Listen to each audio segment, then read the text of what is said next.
Good evening, everyone. I'll call our meeting to order here at 6 p.m. in council chambers.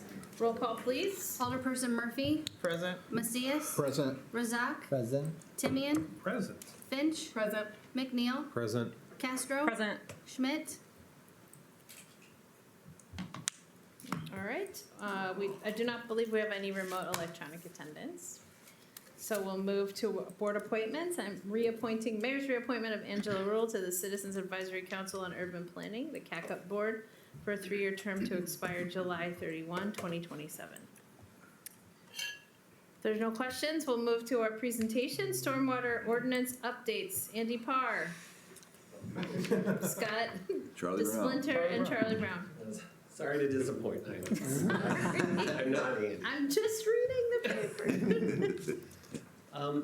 So kind of the big picture here, a couple years ago, we partnered with CMT to overhaul our stormwater management program. And as part of that, you've seen our plans for capital improvement projects, and you've seen that it would be wise to fund those in our rates.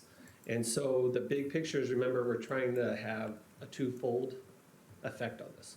One is, of course, we want to protect the property of the residents in the city of Moline. And equally important, we also want to protect the health of the river. That plays a vital role in our community. So while we've looked at our capital improvement projects that will be done, and we're financially ready to do it, what we're going to be presenting today is kind of a background one, where we're going to be tweaking our ordinance a little bit. The big idea of this is we're going to bring up the science up to date. The science that we've been going on was a little behind, and also to do a little bit of the best management practices on how other communities are doing it and what looks best for the protection of the stormwater flood protection in the city. So with that, I will hand it over to Andy and Scott DeSplinter from CMT. Hi, good evening. Charlie took really all of my good talking points, so I'm trying to kind of have a blank right now. But as he mentioned, for the past couple of years, we've been reviewing our stormwater master plan. Been budgeting for projects, equipment. We've made huge strides that we never had before. And one of the last pieces to this puzzle is making some ordinance changes to bring it up to date, to be a little more responsible with our stormwater. And so Scott DeSplinter from CMT will be giving a very brief presentation tonight.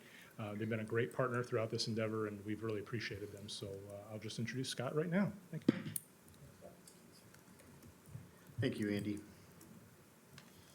So I will keep this brief. We'll just touch on these subjects, and then at the end, if there's any questions or if we want to dig into any kind of details, I'm certainly here to answer questions and go from there.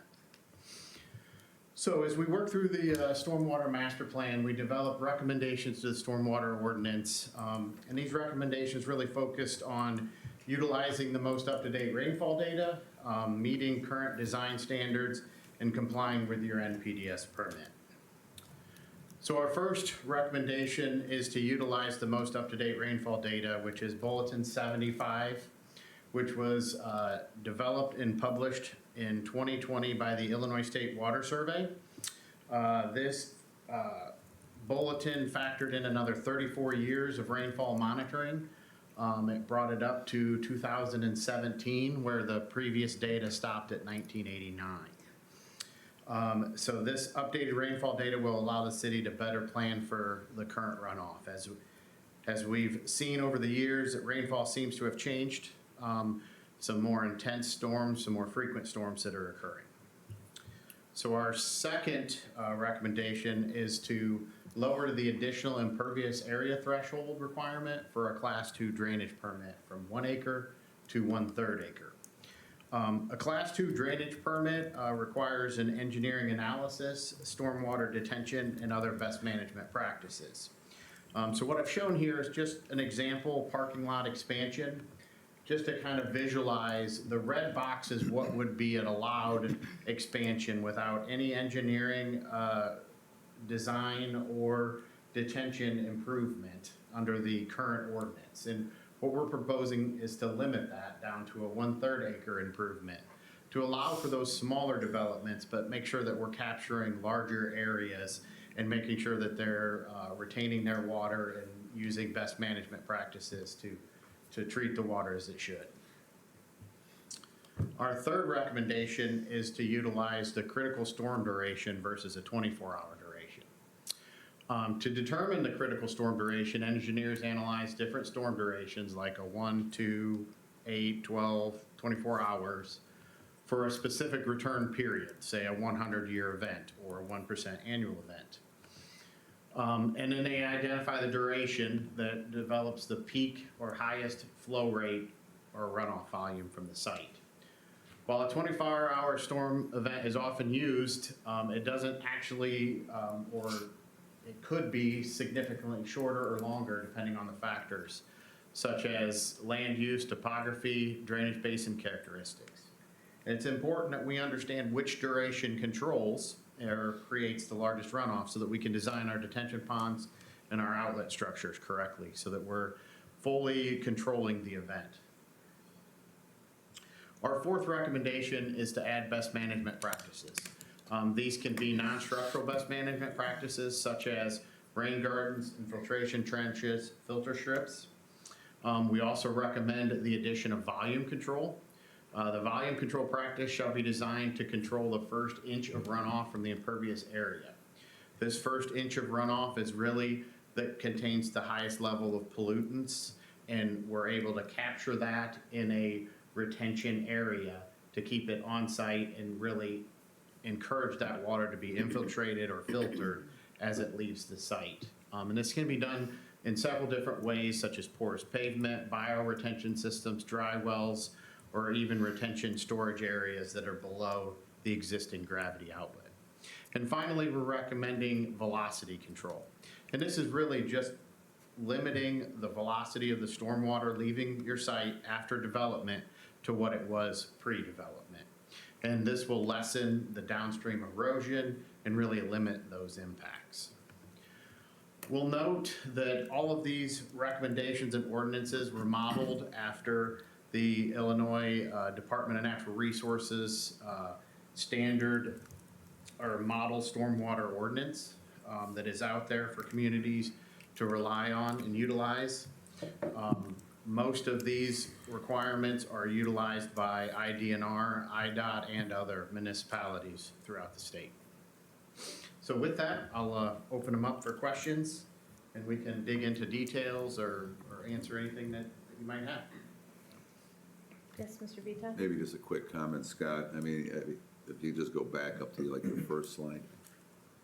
Yeah, no, not that one, I'm sorry. Go to the one with the acreage. When I look at that, the question that comes to mind, obviously that's a pretty significant change going from an acre to a third. And is that pretty much based upon industry standards that you've seen developed across the state now? Yes.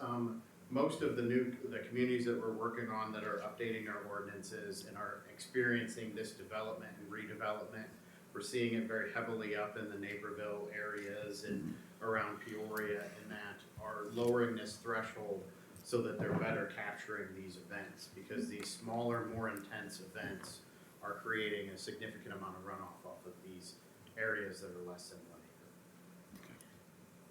For questions, yes, Mr. McNeil? Well, just a comment for the best management practices, the rain gardens and the permeable paving.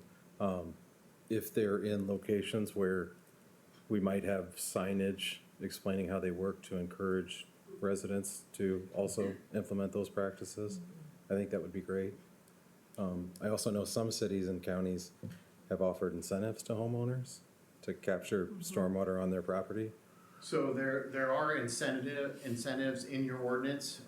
Those incentives are really kind of twofold. The first is that you have your stormwater utility credits that a developer can get that lowers their bill for doing different types of procedures, which the stormwater utility credit manual is a part of the updated ordinance.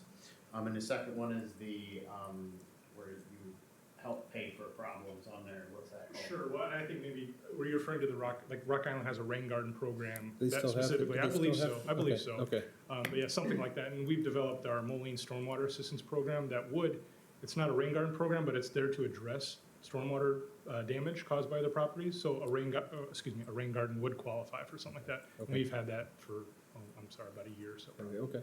So we do have that program, very similar to, I modeled that after Rock Island, because Okay. it worked well. Yep, thanks. So that was the stormwater assistance program that helps individual residents with drainage improvements to correct problems or damages there, along with, you've got a stormwater utility, and there's a credit rate reduction manual that also spells out ways for them to lower their bills. Thank you. Other questions from the council? I have a question. So this is referring to both residential and commercial impacts? Yes? Yeah, your Yes. question is the slide specifically? Right, the changes that you're Yes, suggesting, yes, all yes. properties, All okay. property. So, I guess this is a general statement versus a question, but anytime we initiate a change, either for best practices or some goal we're trying to achieve when it comes to development or redevelopment, I think we have to be cognizant of what that impact is to then the projects that need to pencil. I'm totally sensitive to the environmental impact here, especially when we get our drinking water from the Mississippi and all the goals you mentioned. But just as you just mentioned, incentive programs, right? How can we work to balance the development impact for especially our commercial development that we're seeking to put, right? And make sure it doesn't make it unpencilable every time we try to have new structures built. So I think one way that this is managed by developers is there's not just one way to get those credits or to manage that stormwater. You develop one area, it may make sense to put underground storage. You develop another area, it might make sense to put more of these infiltrations, bioswales or something. Another area, it might make sense, instead of having a stormwater pipe that's maybe this big, you make it larger, and that counts as your storage water area. So you're right, it will be something that the developers will have to look at, but I don't want you or lead people to believe there's only one way to do it. There's lots of different ways, so maybe you take a piece here, a piece here, a piece here to do that. But if everyone does that part, then ultimately, the people that are developing and creating more impervious surface are taking kind of control and responsibility for where their runoff is gonna go. About that. I guess I would just say whatever we can do on a policy side or programmatic side or fiscal side to make sure we're not just inadvertently layering upon layering upon layering of requirements that we're not helping to defray the cost of, so that things can, Cannot- or whether it's industry defrays the cost, right? Because they offer this discount for this pipe or whatever it could be. And if we get to the worst case scenario where we have a spot that we would really like to be developed and nothing works, we would really stay away from it. We always have the fee in lieu of. Oh, I saw that in there. Where then we could take that and then use it as an offset and go to another part of the city that it might affect, and then create some type of stormwater management there. Okay, So, All right. Which is an old practice, has been forever. yeah. yeah, so it's, I just wanna emphasize there's lots of different ways. It's not just one way solves everything. You can pick and choose. Thank you. Mr. Timian? Charlie, with I know there are pervious materials for parking lots, and I know that we've dabbled with them before. This obviously would, not qualify, and so it could incentivize that, but do we know what the price differential is between concrete and something which requires maintenance, and yeah, I understand that, yeah. I don't know that off the top of my head, but what this would require is for them to have a knowledgeable engineer look at it. So this wouldn't just be a developer in the past where they could just do it and not worry about it. This would take someone with an understanding of best management practices and someone that knows how to get the most bang for their storage, and they would look at it and then give the green light on it. So to kind of get to that, there would be an engineer that say, on this point, you can get your impervious credits this way versus that way. Sometimes this permeable concrete will be better, sometimes this bioswale will be better. So it's all kind of, Right. sorry. And to another credit to that, we wouldn't bill you for the utility if you have a permeable parking lot. Right. Where we would now, so that would be a cost savings you could kind of approach to them too, or or something. Or like a green roof, maybe even. I mean, I don't really, depends on Yeah. the size, obviously, too, because there's a lot of rain capture there as well. Absolutely. Yeah. So, Yeah. if you remember, a couple months ago, when we talked about the rates, and I showed a slide that says, here's how we do the calculations for pervious versus impervious. Anything they would do to make that pervious, like Andy said, ultimately, long-term, that would knock off their stormwater. So do we have a list that CED uses when projects are being presented, right? A list of A list here's of- how you can make things pencil with stuff like this? I mean, I understand that the developers do their homework, hopefully, but They do, actually, if I could just jump in. yes, please. Yeah, typically when you're dealing with small-scale development, it's usually less of an issue. It's when you're dealing with a large-scale development on the scale of, let's say, PAR instrument, right? It's a massive structure occupying a large area, and how much of the discharge coming from that property has to remain on that property and then slowly be discharged from there by means of a bioswale over to a detention basin that we're building to the pump stations that are going to discharge it into the river.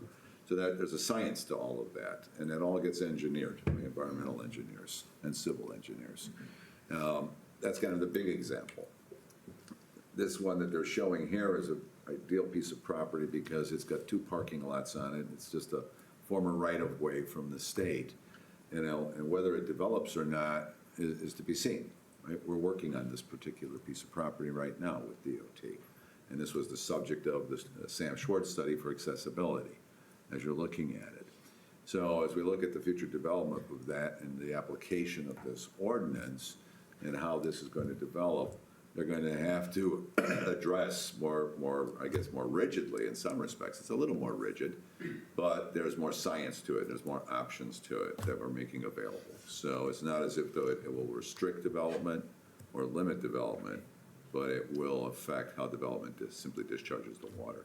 And along that same point, what that does is keep us from painting ourselves into a corner. So as Yeah. we hope and expect Moline to keep developing, you've probably heard of other towns, I think Houston's a famous one, where they did not follow their stormwater like they should have, and now they're in a lot of pain every time it rains. So what this would do is allow for development without retroactively going back and making big Wholesale changes. yeah, and big money projects to deal with something that we could Yeah. get going now. Thank you. Any further questions? Thank you so much. We'll look for that coming forward. Is there a public comment this evening, Chief? No one person, I believe the clerk has. Yes, the clerk has an email to read. Cindy. All right, good evening. Thank you for allowing me to address the city council and share the impact of this year's Mr. Thanksgiving meal held at its new venue, Mercado on Fifth. On behalf of the Friends of Mr. Thanksgiving, we are deeply grateful for the support from the City of Moline staff, elected officials, volunteers, and our financial and in-kind donors. Despite the short turnaround time, Mr. Thanksgiving was able to continue his legacy, serving nearly 2,000 meals with the help of nearly 100 volunteers through both sit-down dining and walk-up food distribution. The proclamation announced by Ms. Ashley Allen on behalf of the City of Moline was an unexpected and special surprise for Mr. Bob Vogelbaugh. Friends of Mr. Thanksgiving intends to build on this tradition for years to come and looks forward to a continued partnership with the City of Moline. When we come together for the sake of the community, great things can happen. Regards, Emily Allen on behalf of Friends of Mr. Thanksgiving. Thank you very much. Thank you. If there are no questions on the agenda, we'll move to our Committee of the Whole agenda items. Number 8.1, an ordinance amending Chapter 20, Motor Vehicles and Traffic of the Moline Code of Ordinances, Appendix 5 thereof, all-way stop intersections by adding the intersection of 8th Street and 5th Avenue. Mr. Dryer, or you? I don't know if is David there? David, do you want to address this, or do you want me to just jump in there? Basically, it's creating consistency along Fifth Avenue. It's the one intersection that does not have a four-way stop along the entire length. So traffic committee is recommending installation of that additional stop sign. Motion to approve? Second. Motion by Finch, seconded by Castro. Discussion? Hearing none, all in favor? Aye. Any opposed? That motion passes. 8.2, an ordinance amending Chapter 20, Motor Vehicles and Traffic of the Moline Code of Ordinances, Appendix 10 thereof, parking prohibited at any time by removing 6th Avenue on the south side beginning at a point 110 feet east of 53rd Street, continuing east for 60 feet, and adding 6th Avenue on the south side for 15 feet east and west of the center line of the 53rd Street Drive intersection. This particular item, we're recommending approval, came from the traffic committee, and specifically what we're looking at, this is a T intersection, and technically under the state manual, prohibiting parking essentially at that T intersection within a certain distance, which is like typically 80 feet from the center of the intersection, thereby allows for better movement of not only public safety equipment such as our fire apparatus, but also all of our sanitation equipment, delivery trucks, and so on. Motion to approve? Second. Motion by Alderperson Finch, seconded by Castro. Discussion?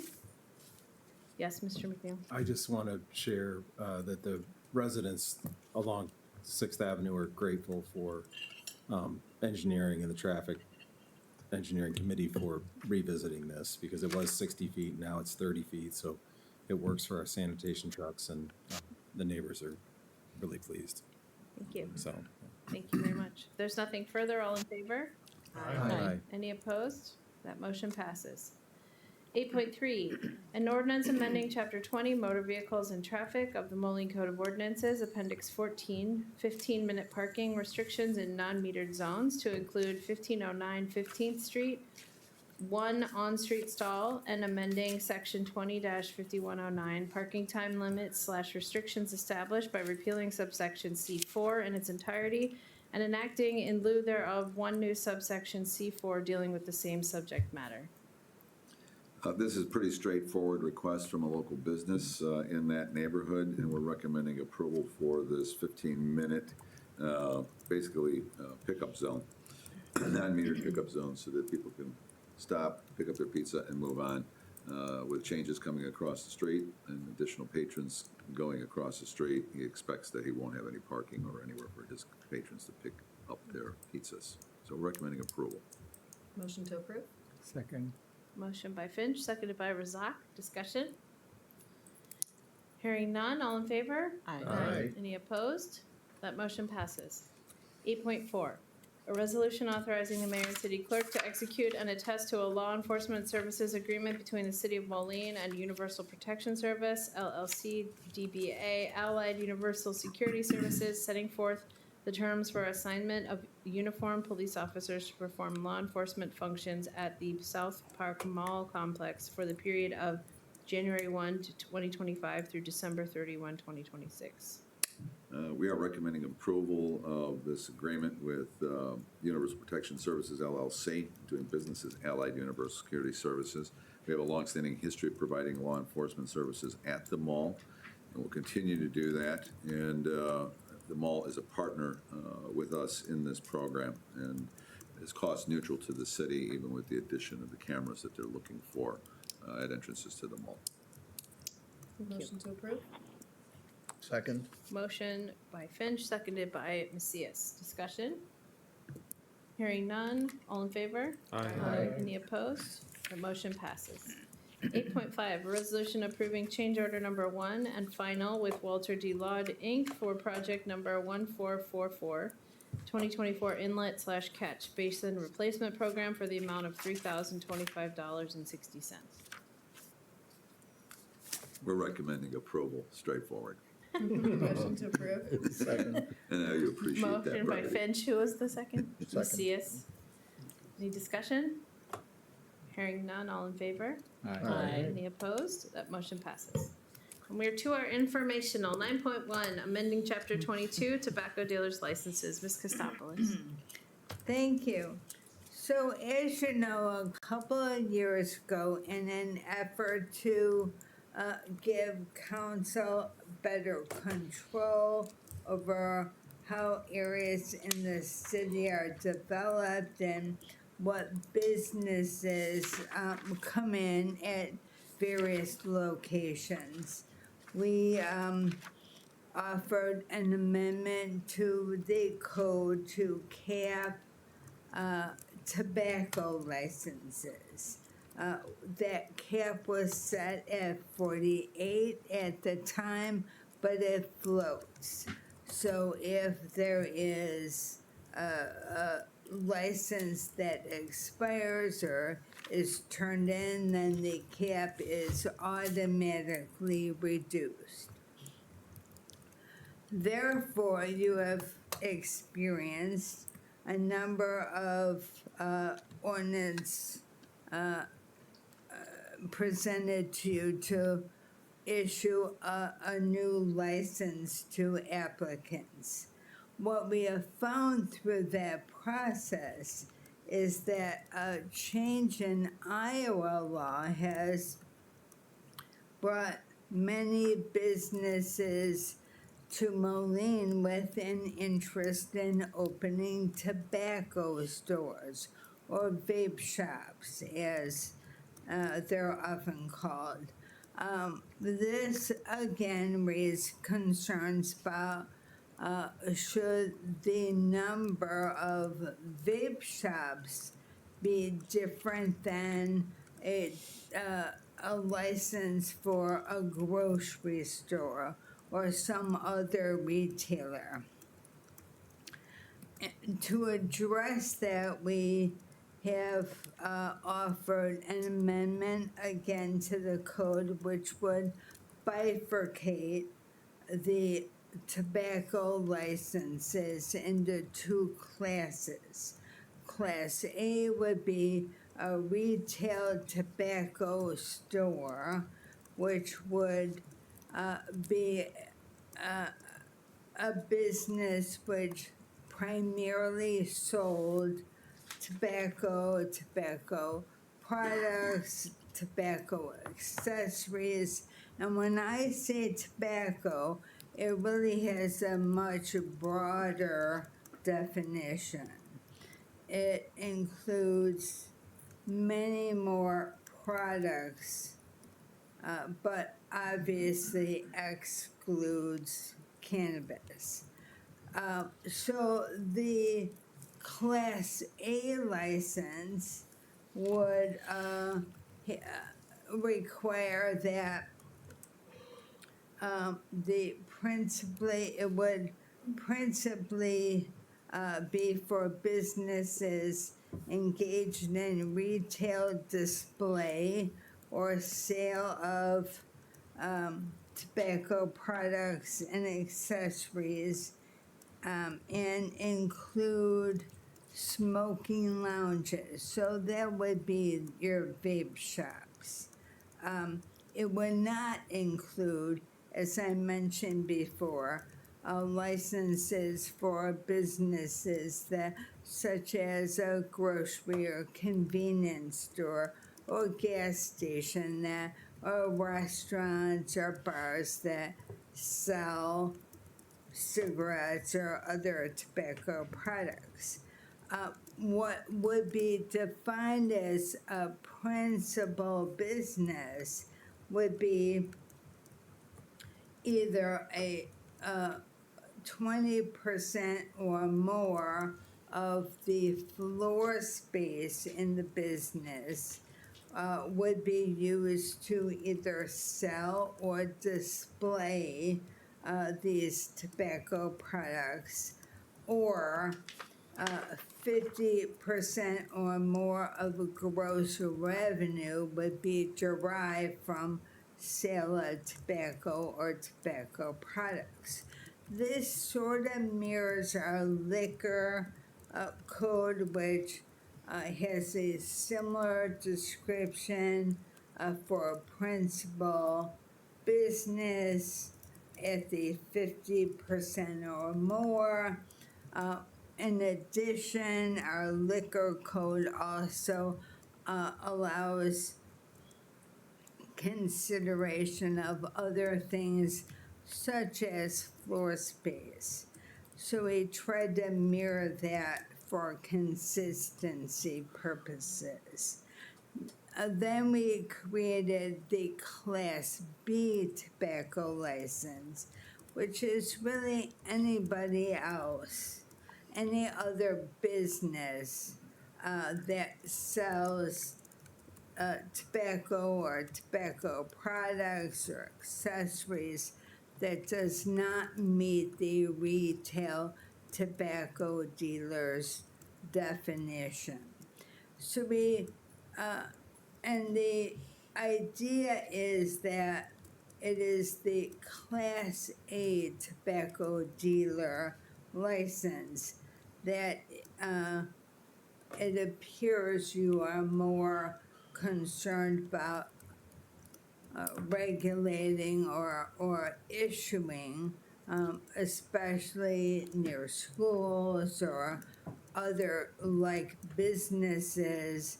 There is for social and development purposes possible greater oversight of these licenses.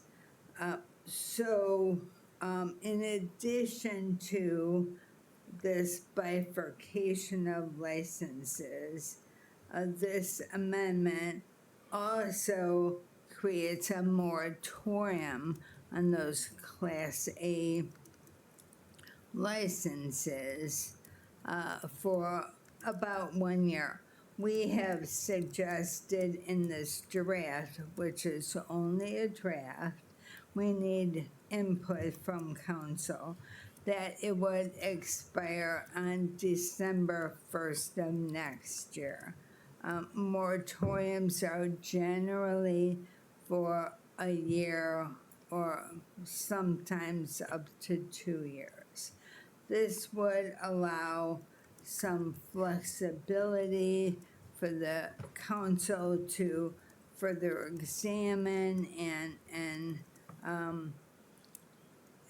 consider other options in terms of Class A licenses, and also help businesses who are coming into the city with the expectation that they will obtain a license for these smoking lounges or stores that primarily sell these products.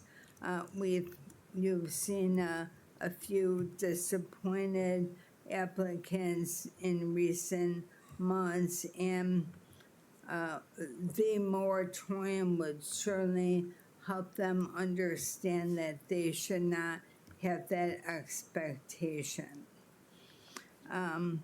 We certainly still need to get your input on what a new cap would be for each license.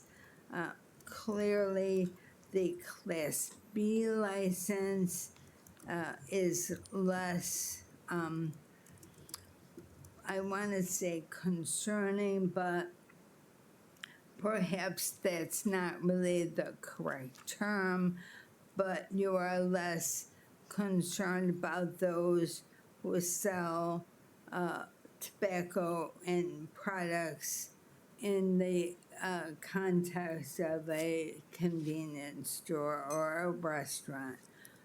We believe your greater concern is on the new business development and of course the social concerns that come with smoking lounges and the like.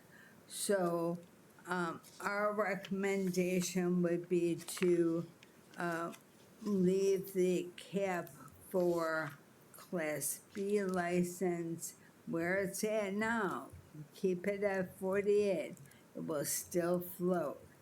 On the Class A license, you could do the same since it does float depending on how many are issued, or you may wish to lower that cap or raise it.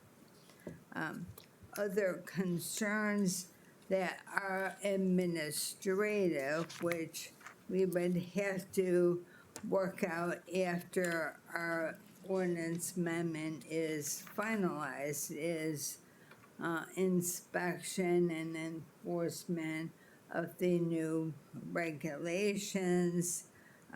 It certainly would be effective upon approval, but we have also included a grandfather clause. So those who currently have licenses that might fit into the Class A definition would be able to renew them during the moratorium period.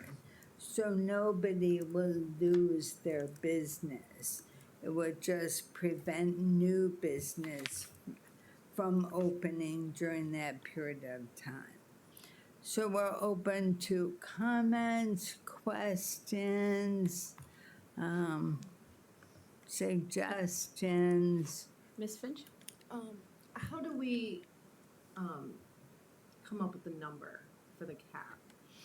The number for the cap originally was the number of issued licenses. Yes, Ms. Castro. I have a couple questions. I guess first of all, so just to clarify, so Class A would include standalone vape shops, right? Not just the Yes. tobaccos. Yeah.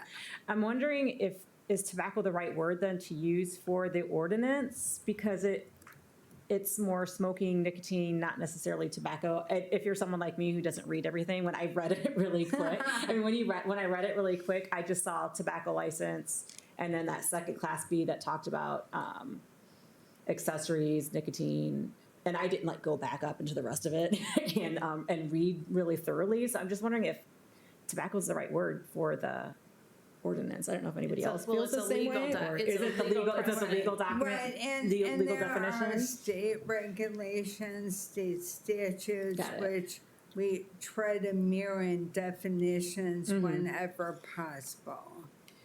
I see your hand, Mr. Timian, 1 second. I would say that if Class B is the one that we are potentially less concerned about, or you could say, we're okay with opening up a store that also sells it, as opposed to a lounge, as you were saying, the primary usage, then it's the primary usage ones that should be the cap, that would be Class A, as opposed to Class B. Well, That would be my assessment of it is, if we want fewer lounges or, smokes only, to say it colloquially, it's really, the cap should be on Class A. That's food for thought. Mr. Timian? I envision a world that we have caps for both types of licenses because, I don't want a million gas stations selling cigarettes too. Not that that's gonna happen, but I think there could be some give and take there. I have a couple questions, one of which is, do the percentage-based sales and floor space limitations also apply to accessories? Yeah. So, okay. So the next question is, how do we enforce that? Because this is not reported to the Department of Revenue. We just found out it's illegal for us to implement a tobacco tax, thanks to municipal code in Illinois. There's no way for us to enforce this other than the honor system. Well, So there are enforcement issues which we would have to work out. Clearly, there would have to be an expansion in your inspection program to include those Class A retailers to see, just for a purpose. Bob is shaking his head. Not any more staff. No, I think that, well, anyway, just to inspect the square footage, well, so that part is easy. The revenue we need to, it would be the same as what they report for liquor sales for people. Wouldn't we use the same system where they report Well, their revenue? maybe Carol can help us out. Does the state report tobacco sales? Not Right. individual. Right. Okay. It's in total. it's in total. So that we do need to, So do we know how, Rock Island has had this ordinance for longer than us, where they state a percentage, 80% for one So- of their classes, so how are they enforcing it? as we continue to work on this, that is one Okay. piece that we will bring back to you. Okay, well, and also wouldn't the number of, whatever we cap it at, right, it could be a smaller number where it's way Oh, certainly. more manageable. I see Right. hands, Mr. Timian and then Ms. Cias and then Castro. I would also encourage us to consider a third license, which would be the head shop license, that are just selling accessories and not tobacco products. It's a business type, it exists, and they currently can operate without a tobacco license according to one lawyer's reading of our city code. So I think it's a loophole that we need to patch up, that Is there a legal term for head shop? I think head shop is probably in Glass- That glass is shop. what it is. a class C. It's a glass shop. I'm sorry, Bob, did you say glass shop? Yeah, glass Oh. shop. Glass shop. Head shop. We dealt with Papers. this down in Key West. Yeah. It was horrendous. But other Yeah. municipalities have, Yeah. I think, classifications like this. They do. And I think we would be naive to assume that that wouldn't be a proliferation here as well. And I would be, we don't want too many of those also. Well, I think we already have one, Yabba Dabbas, I believe, but so we need an inventory through CED, I suppose, before coming forward with a cap recommendation there. Mr. Macias? Yes, and maybe along the same lines. So we're very specific in some of the specific, like, things they can sell. We mentioned pipes, well, glass or like, what about those old school tobacco pipes? Do we need to be super specific? Because there was also a gentleman who mentioned, who was trying to get a license, that he wouldn't sell bongs. And there were specific things he wouldn't sell. So I guess more education on what's the difference with all those specifics. Because obviously one of them didn't want to sell certain pieces and others might not care. So a pipe, by your code definition, is anything that serves as a vehicle to inhale a tobacco product, which again is more than tobacco. So it's got to be somewhat general. for that reason. Yes. And then my other question, when the moratorium is up, are we just gonna have people lined up outside City Hall wanting to get in here?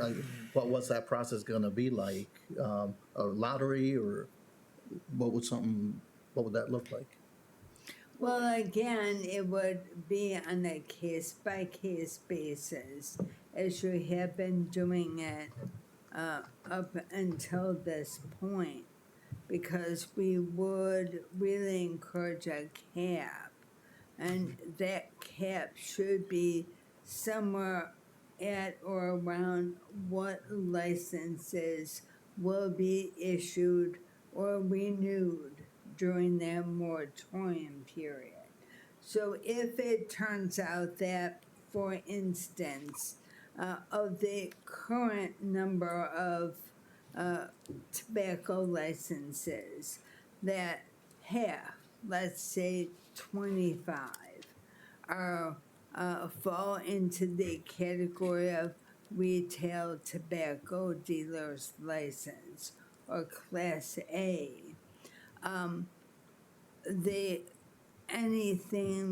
it would float then from there. So, any cap would require, any new application for license would again refer to council to determine case by case. I don't think it would be what you're describing simply because we'd be a year past when the Iowa's law took effect. That's the impetus at this moment, but,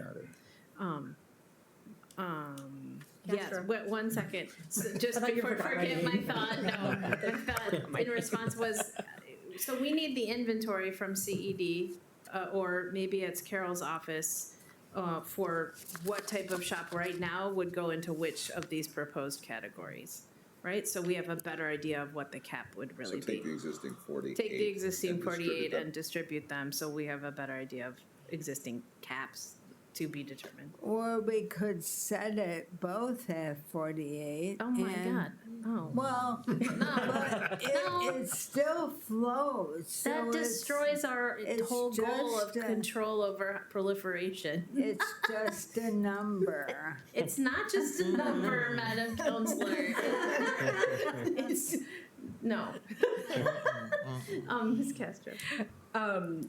Question on the moratorium. So during that moratorium, could people apply? We're just not approving, or we're just not letting No, we're anybody not. apply? Yeah.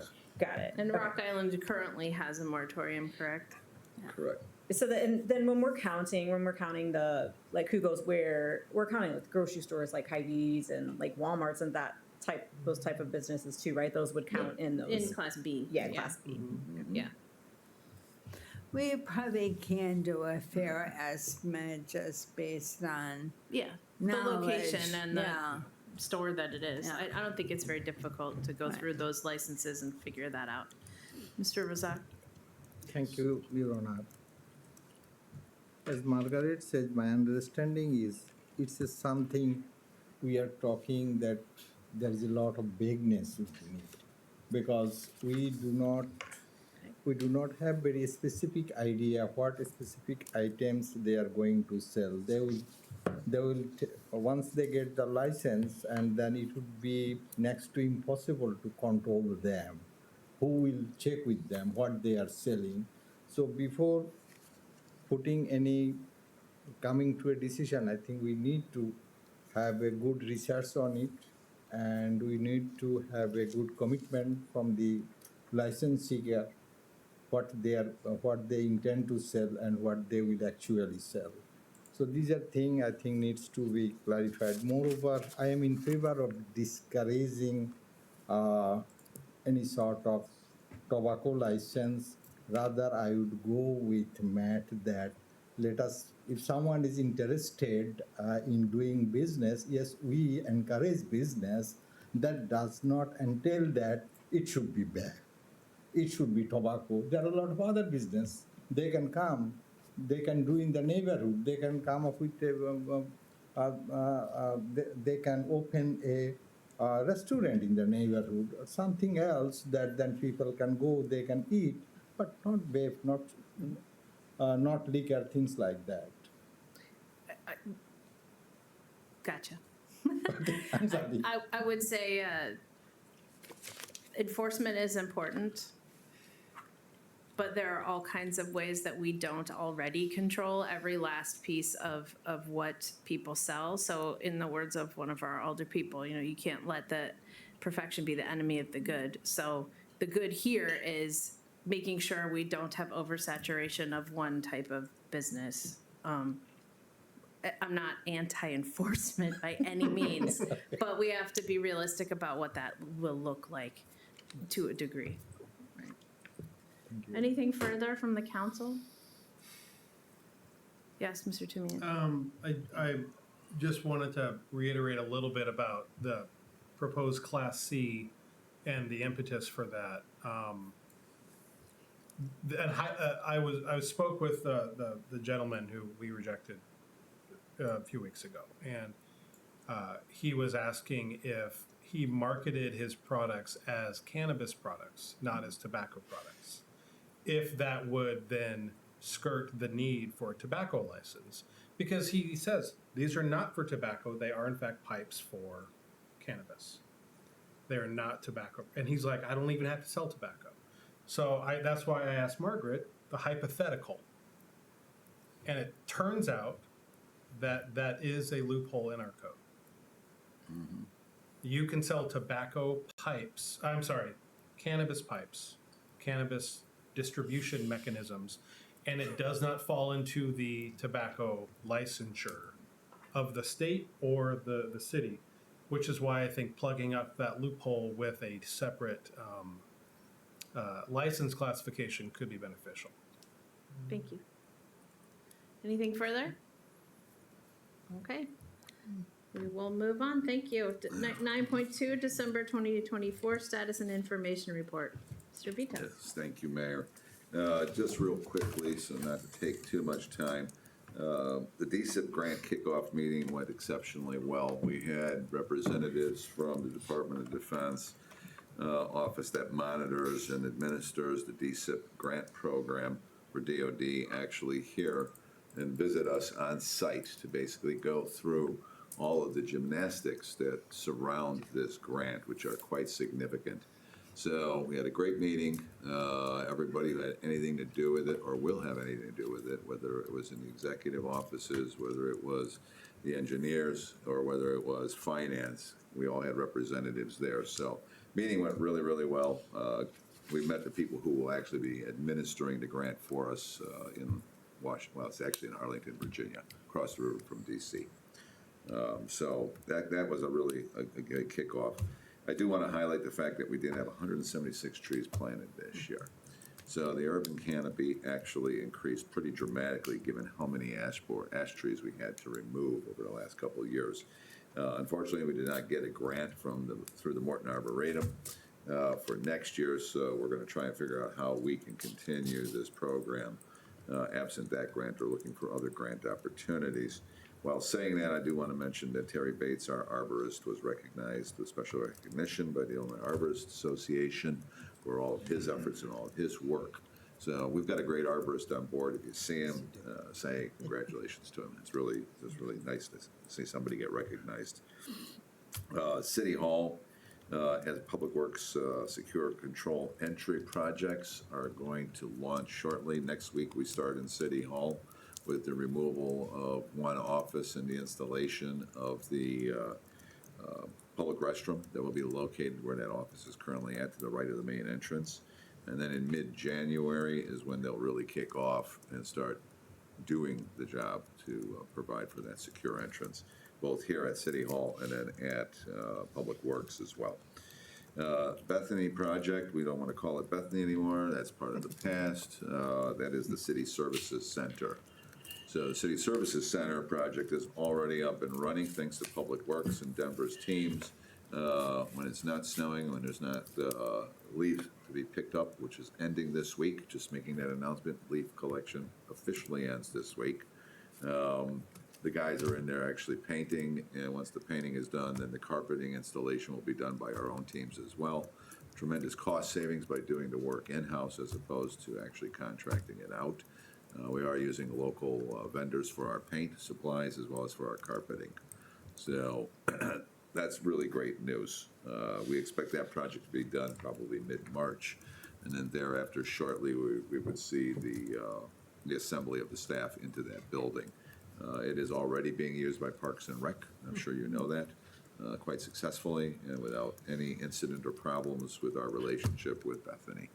So all of that scary stuff all kind of just dissipated, and we've got something great going on over there now.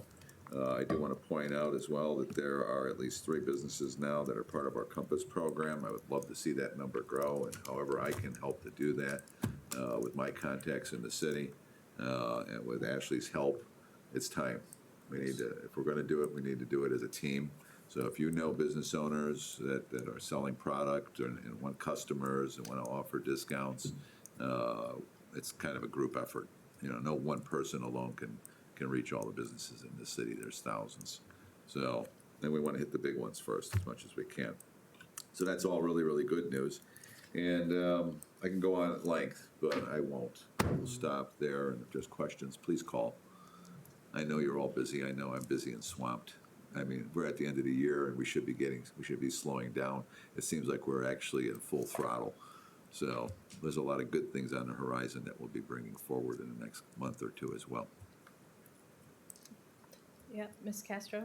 A question for Public Works, just with the snow and everything coming, icy weather, are we fully staffed? Do we have fully staffed and trained workers to get that taken care of? Yeah, we're ready to go. Equipment's getting ready to go, prepared. We had a little snow Monday, but we're ready to go. And then second question, too, is I know we had talked about the communication plan for when we have bad weather and things like that. Has that been like tested? Are we all ready to go with that too, just as far as pushing out that communication to residents when we have like those snow emergencies and things like that? I think That was more the, That was for utilities. Was it more utilities? But it's Okay. supposed to go beyond that, if I could. I mean, that system is a system that needs to be developed here. Mm-hmm. We can't just throw a switch on it.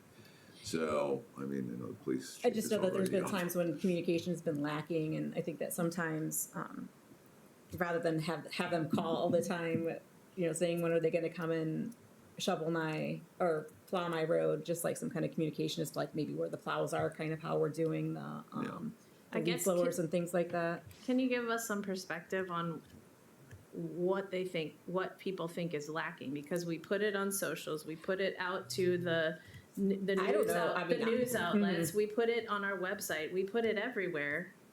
We can't control whether they're looking at it or not. Yeah, I just remember we just got lots of calls last year about people, like, especially when there was lots of snow, with just people inundating the, you know, not the public works line and calling constantly. So I just was kind of wondering if there's been any kind of work on that. So Alderman Murphy asked us about 3 or 4 months ago about preparing the public for snow routes, for example. So we worked with the utility billing and Alderman Murphy, and that went out. I don't have my notes in front of me. I think 3 times, or there's 3 zones. 3 months. Yeah, it went out to the public in water bills. I know Ashley was just appointed or promoted to a new position November 1st. I sent her all of the communication that we've had over the last couple of years to kind of bring her up to speed. And then we were, I think she was going to do a little bit of research. I don't want to speak for her specifically, but I think she was going to do a little research, and then we were going to work together about her new role in the community engagement process of a communication plan. Is that fair? Yes. Yeah, so that was kind of a little bit of an ad hoc situation that we were trying to work on to address it. But I think as much as we push out, right, whether they consume it is a different story. But that was the idea. We're trying to work together to try to get that information out through the new position. Thanks. If I could request that, you know, when you're doing that kind of work with individual older people, somehow that gets filtered to the rest Yeah. of us, whether you bring it up during miscellaneous or it's shared during status and information reports. I mean, it's wonderful that you thought to ask the question, but that's the kind of work that meets people where they're at, right at their doorsteps and on their streets, that we all need to know about. So I appreciate if that can be shared more readily. Thank you. Mr. Timian? Chief, not so fast. While he was walking up, Bob, thank you for identifying these 8 lots that need to go to the land bank. They're all in my ward, and I've been complaining about some of them for a while. There was no sidewalks in front of any of them. I so we know, figured they that's the problem. Anyway, so that's why no one wants to live there.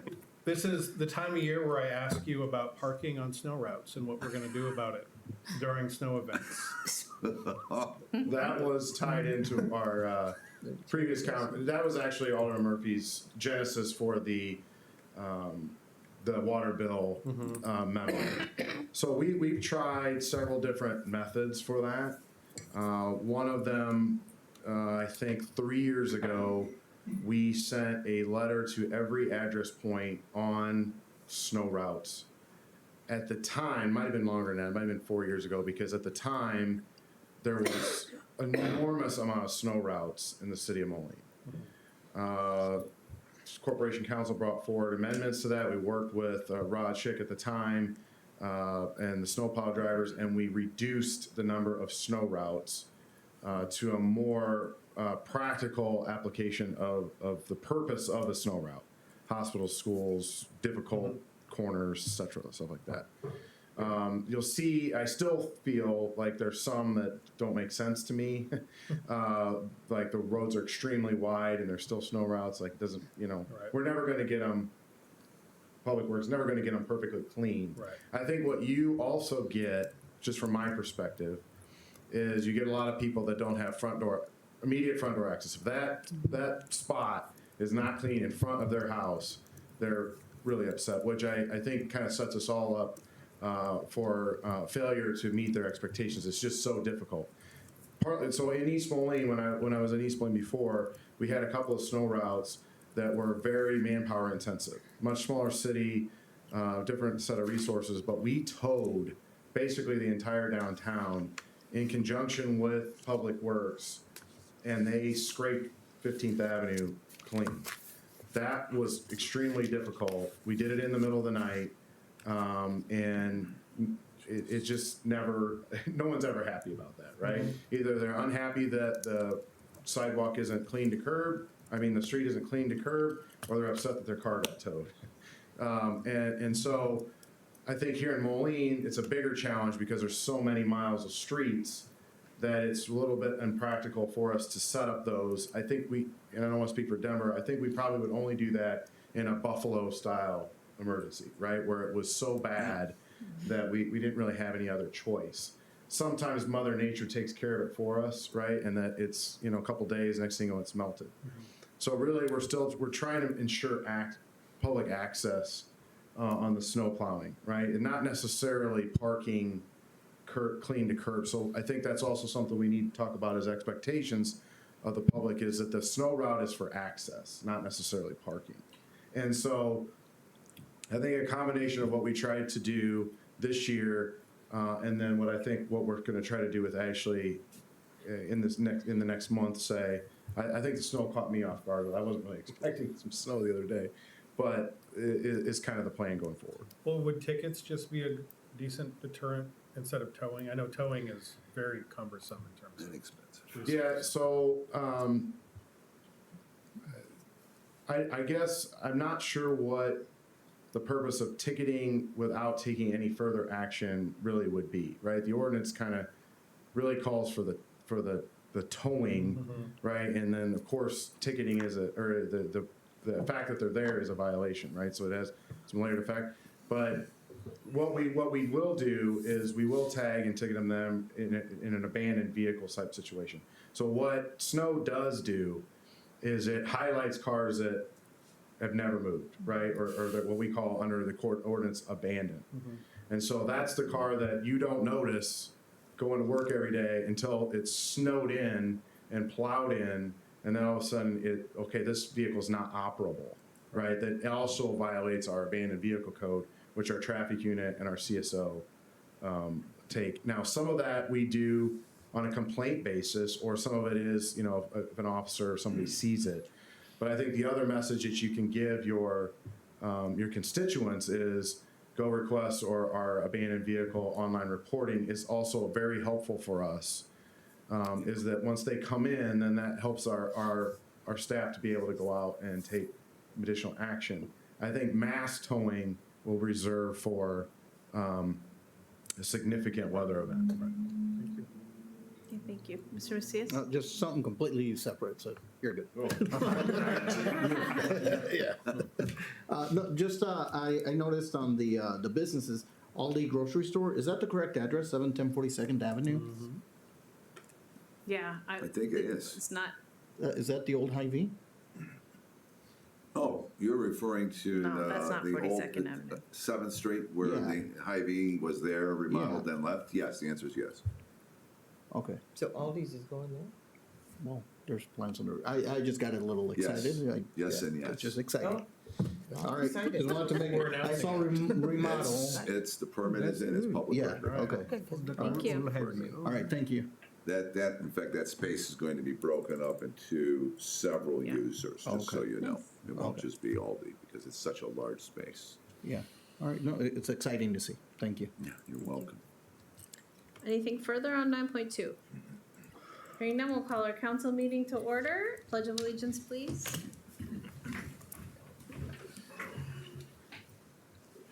I pledge allegiance to the flag of the United States of America and to the republic for which it stands, one nation, under God, indivisible, with liberty and justice for all.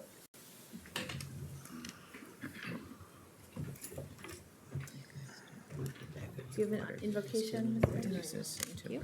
Roll call, please. Alderperson Murphy, Present. Macias. Present. Razak. Present. Timian. present. Finch. Finch. Present. McNeil. Present. Castro. Present. Schmidt. Present.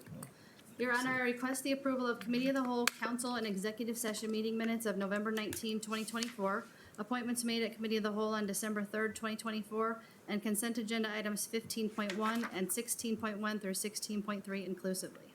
Motion to approve. Second. Motion by Finch, seconded by Razak. Roll call, please. Alderperson Finch. Yay. Yay. Aye. Lord. McNeil. Aye. Castro. Aye. Schmidt. Aye. Murphy. Aye. Macias. Aye. Razak. Aye. Timian. Aye. 8 ayes, no nays, that motion carries. Non-consent agenda resolutions. Item number 18.1, a resolution adopting the annual budget for corporate purposes for the city of Moline, Illinois for the calendar year beginning January 1, 2025 and ending December 31, 2025. Motion to approve. Second. Motion by Finch, seconded by Castro. Discussion? Hearing none, roll call, please. Alderperson Finch. Aye. McNeil. Aye. Castro. Aye. Schmidt. Aye. Murphy. Aye. Macias. Aye. Razak. Aye. Timian. Aye. 8 ayes, no nays, and that motion carries. Item number 18.2, a resolution approving change order number 1 and final with Emery Construction Group, Inc. for project number 1446, 2024 alley reconstruction program for the amount of $8,832.07. Motion to approve. Second. Motion by Finch, seconded by Schmidt. Discussion? Hearing none, roll call, please. Alderperson Finch. Aye. McNeil. Aye. Castro. Aye. Schmidt. Aye. Murphy. Aye. Macias. Aye. Razak. Aye. Timian. Aye. 8 ayes, no nays, that motion carries. Non-consent agenda, first reading ordinances. Item number 19.1, an ordinance vacating a remnant of alley right-of-way west of 14th Street between 33rd Avenue and 34th Avenue Drive, running approximately 297.8 feet west from 14th Street and 16 feet wide, encompassing approximately 4,764.8 square feet, as platted in Block 2, Mack and Marshall's subdivision, and recorded in Plat Book 4, page 58, recorded 1891. Motion to advance the second reading. Second. Motion by Finch, seconded by Macias. Discussion? Hearing none, roll call, please. Alderperson Finch. Aye. McNeil. Aye. Castro. Aye. Schmidt. Aye. Murphy. Aye. Macias. Aye. Razak. Aye. Timian. Aye. 8 ayes, no nays. Motion to advance to second reading carries, and that's all I have this evening, Your Honor. Okay. Well, we start a busy holiday season if we haven't started it already. Some of the meetings among the receptions, et cetera, with a lot of our partners included today's meeting with the principal 4 groups that founded Q 2030. So I just wanted you to know that there's discussions occurring among those, even though they're not under the umbrella of Q 2030 anymore. And they're really trying to tackle some of the regional issues we know about from the chamber, from United Way, et cetera, on workforce development and training, placemaking, et cetera. So those were helpful conversations, and there'll be a survey coming out to several of us that serve on those boards to get some more feedback on ways to address those issues. But it's helpful. And anything we can do to celebrate the Quad Cities and is always helpful. One of the things that I thought was really good that the way they described us is maybe we can think of ourselves as more like the the New York boroughs, right? Where every neighborhood, every town has its own identity, but we celebrate being the Quad Cities or New York City, if that makes any sense. I thought that was good. So anyway, that's it for me. Ms. Murphy? I just want to thank the Public Works Department for the Angel Project. I'm really excited about that because I think it'll really help our senior citizens, and I've been really concerned about the school routes, so maybe that'll help clear some of those too. So thank you for that. Mr. Macias? Thank you. Just want to talk about the community ID to get these partner businesses. I'm recommending restaurants. So the restaurants that you go to, we all know and favor certain restaurants. Talk to the owners. Maybe you have a relationship with them. You know them. You grew up with them. Whatever the case may be, let them know about the program. And they just have to fill out the online form to get on there. So if you do know somebody, either contact Ashley, myself, but we just need to get more of the folks to offer these. Because frankly, I can only stretch myself so thin. But yeah, we really need to get more people on board so that people can get these benefits, and it'll have Moliners spending money with Moline businesses, which is an ultimate goal of the ID. So yeah, that's pretty much it. Thank Okay, you. Thank you, Mr. Rozak. So, thank you, Your Honor. Thank you, Mr. Timian. Thank you, Your Honor. I wanted to pay special attention to the police department. I had a resident reach out who had an online account compromised and items ordered.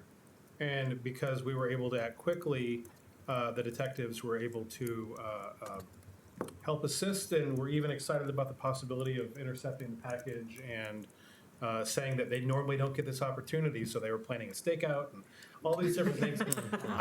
I think we just, the police were able to cancel and get the shipment sent back, so I don't think anything crazy happened with hidden cameras, but it is a reminder that this is a very prevalent issue. Make sure your passwords for every account are unique. You don't share them, and watch your statements. The reason that this was caught is because this resident had an alert for any credit card payment. She got a text about it. And getting a $800 purchase at 7 in the morning from Costco really confused her. So just pay special attention right now. These things happen all the time. And that'll be all. Thank you, Okay, please. Ms. Finch? Nothing, Your Honor. Mr. McNeil? Just the garden at the library is pretty extraordinary. Finishing now, I don't know if everybody's had a chance to see it. I mean, it's going to be extraordinary in the spring, but if you have a chance to go by, great work. Ms. Castro? I just want to thank again Public Works for a successful leaf pickup season. It's very, very popular in my neighborhood, as you can imagine. So yeah, just very happy with that service that we offer. And then also, I called for a special pickup the other day, and they were there like the next day, within like 2 days. So before all my guests got there for Thanksgiving, so I really appreciate that. So thank you. Mr. Schmidt? Nothing left. Mr. Vitas? Just one item real quick. I wanted to, in front of you this evening, we just laid out for your information, and that's all it is. It's just information only, is a draft IGA that was provided to me in a meeting with Scott Mullen, the director of the Illinois Quad City Civic Center Authority, which is basically the arena. And I would pay special attention to section 2 and section 3, because that's going to be the basis upon which most of the argument, debate, and negotiations will happen. This was their way of saying, yep, you want us, this is what it's going to cost to get us. And I looked at it, kind of chuckled, and I told Scott, I said, this is a great start, but this is not what it's going to look like when we sign. So anyhow, read it. If you've got questions, please call me. We've got some great ideas. We did have a great meeting, Scott and I, and I think it's good because it builds on a long-lasting partnership that we've had for over 30 years. So we want to be able to go forward when MKSK lights up the planning process again very, very shortly. We want this discussion to be a part of it built into the plan.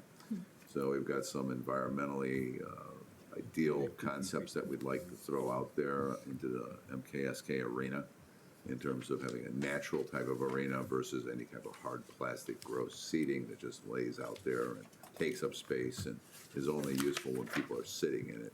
So we're going to look for some other methods, whether it's the Greek style, the Roman style, but basically using natural stone and grass and, other natural trees to actually create a really nice environment out there for concert events and concert goers.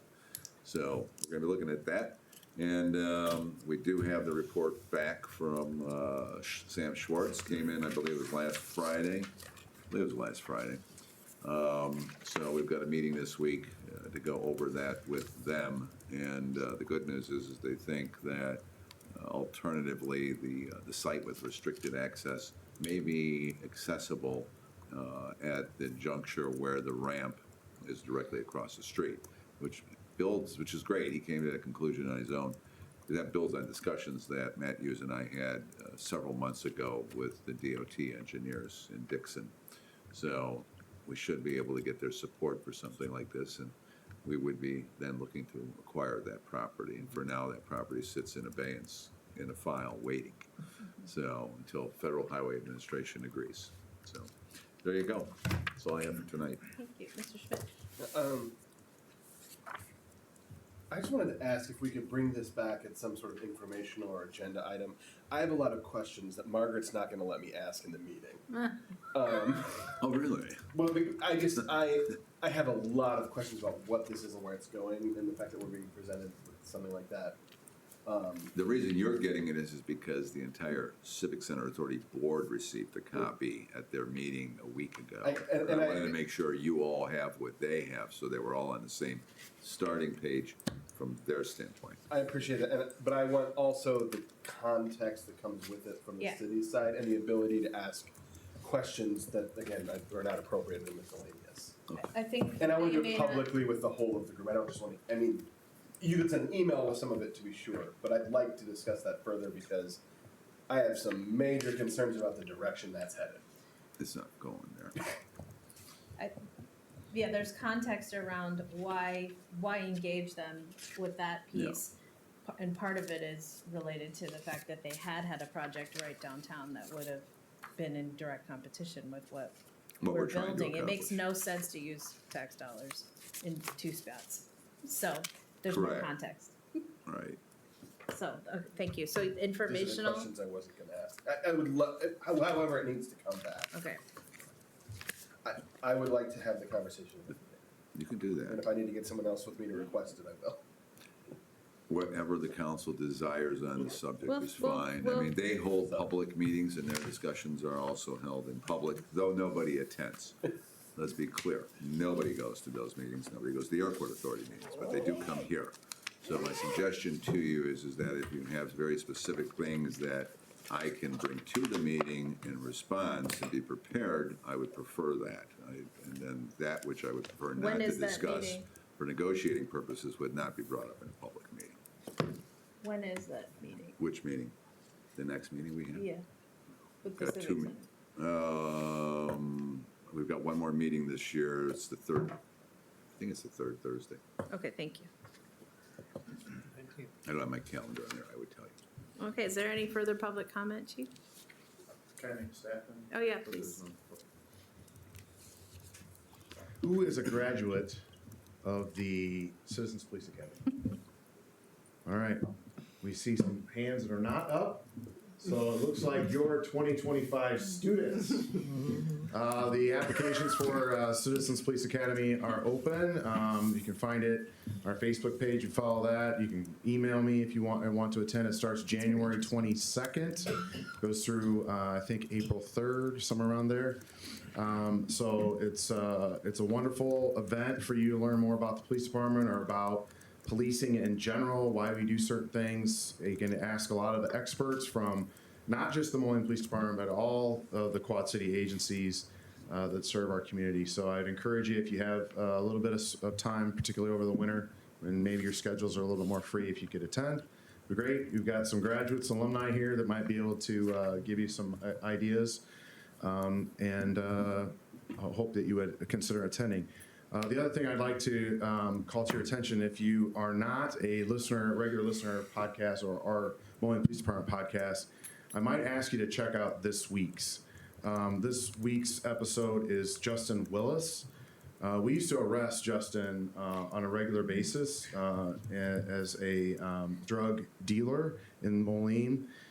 He has turned his life around and is now the director of Top of the World Ranch Rehab Center in Moline, Illinois. And he is very vulnerable and talks very transparent about his life journey through the criminal justice system, through drug addiction, battling some personal demons. It was certainly enlightening to me, but if you're interested in lived experiences about how these things are going on in your own community, I'd encourage you to take 45 minutes out of your day and listen to his story, as I think it's an outstanding insight into what is going on in our community. Thank you. Thank you. Right, I don't believe we have executive session, correct? No. So I need a motion to adjourn. Motion to adjourn. Second. Motion by Castro, seconded by Murphy. All in favor? Aye. Any opposed? That motion passes. Thank you. Chief, are they still doing